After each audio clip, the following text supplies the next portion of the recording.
Tiga pemain Persis Solo Jawa Tengah yang dipanggil tim nasional U23 adalah Ramadan Sananta, Irfan Jauhari, dan Muhammad Kanu. Ketiganya merupakan pilar tim, terutama dalam hal penyerangan. Tentunya kehilangan tiga pemain membuat Persis Solo harus putar strategi untuk menghadapi Liga 1. Meski demikian, pelatih Leonardo Medina merasa senang ketika pemainnya dipanggil ke tim nasional.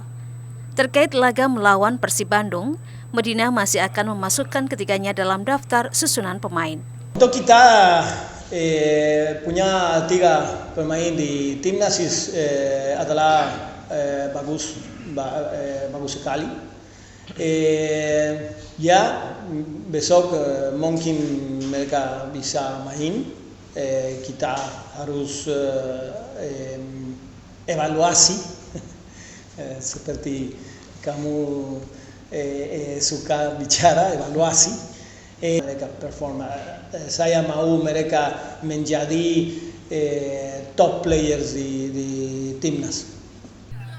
Menghadapi Persib Bandung, Persis Solo optimis bisa menghindari kekalahan. Dua laga terakhir hanya berbuah 2 poin, hasil bermain imbang melawan Arema dan Dewa United. Kini Persis Solo berharap menang sebelum kehilangan 3 andalan lini serang yang dipanggil oleh tim nasional. Widi Nugroho, Kompas TV, Solo, Jawa Tengah.